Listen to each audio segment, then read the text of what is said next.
Tu as déjà ressenti cette peur paralysante? Celle qui te fige sur place quand tu penses à prendre un risque, à tenter quelque chose de nouveau? C'est la peur de l'échec, ce monstre invisible qui nous empêche d'avancer. Nous vivons dans une société qui glorifie le succès et stigmatise l'échec. Dès notre plus jeune âge, on nous apprend à éviter les erreurs, à toujours viser la perfection. Mais cette vision est toxique. Elle nous empêche de grandir, d'apprendre, de nous épanouir vraiment. L'échec n'est pas une honte, c'est un processus naturel, une étape nécessaire sur le chemin de la réussite. Pourtant, combien d'entre nous restent paralysés par cette peur? Combien de rêves sont abandonnés avant même d'avoir été tentés? Imagine un instant, tu es au bord d'un précipice. Devant toi s'étend un vaste canyon. De l'autre côté se trouve tout ce que tu as toujours désiré, tes rêves, tes ambitions, la vie que tu veux vraiment mener. Pour l'atteindre, il faut sauter, mais tu as peur. Et si tu tombais?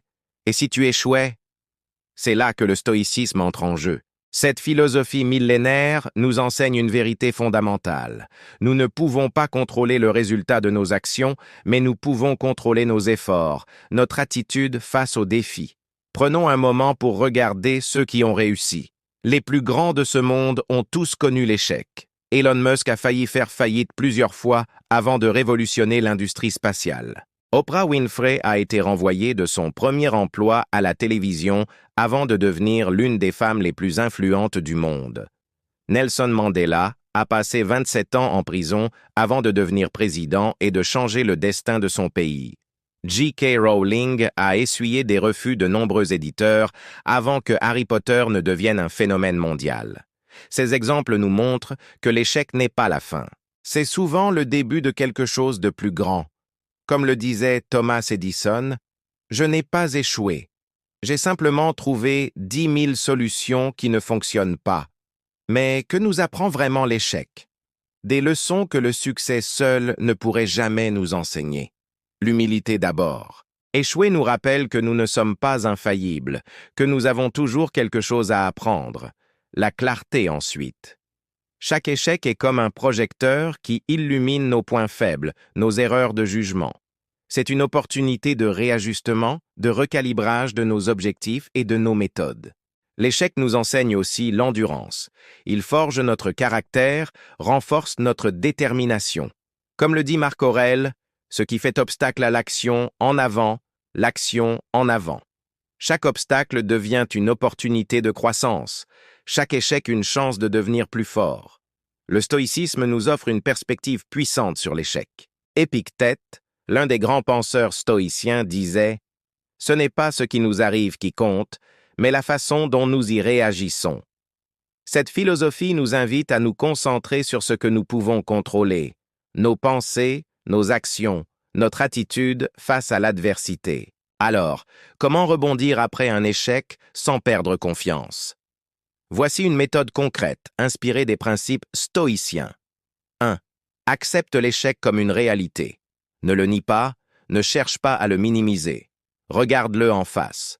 2. Analyse objectivement ce qui s'est passé. Quelles erreurs as-tu commises? Quels facteurs extérieurs ont joué un rôle? 3. Tire les leçons de cette expérience. Que peux-tu apprendre? Comment peux-tu t'améliorer? 4. Recentre-toi sur ce que tu peux contrôler. Tu ne peux pas changer le passé, mais tu peux influencer l'avenir. 5. Définis de nouveaux objectifs. Ajuste ta stratégie.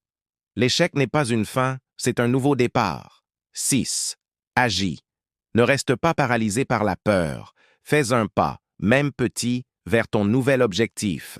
7. Cultive la gratitude. Même dans l'échec, il y a des choses pour lesquelles être reconnaissant. Cette attitude positive te donnera la force de continuer. Cette méthode n'est pas magique. Elle demande de la pratique, de la patience. Mais avec le temps, tu développeras une résilience à toute épreuve. Tu verras l'échec non plus comme une menace, mais comme une opportunité de croissance. Souviens-toi, celui qui n'échoue pas ne grandit pas. Chaque échec est une preuve que tu oses, que tu tentes, que tu vis pleinement. C'est un signe de courage, pas de faiblesse. Imagine un instant ce que serait ta vie si tu n'avais plus peur d'échouer. Quel rêve oserais-tu poursuivre? Quel défi relèverais-tu? Quelle personne deviendrais-tu? L'échec n'est pas ton ennemi. C'est ton professeur le plus sévère, mais aussi le plus précieux. Il te pousse à te dépasser, à explorer tes limites, à devenir la meilleure version de toi-même. Alors, la prochaine fois que tu te retrouveras face à un défi, que la peur de l'échec commencera à monter en toi, rappelle-toi ces mots de Sénèque. Ce n'est pas parce que les choses sont difficiles que nous n'osons pas, c'est parce que nous n'osons pas qu'elles sont difficiles.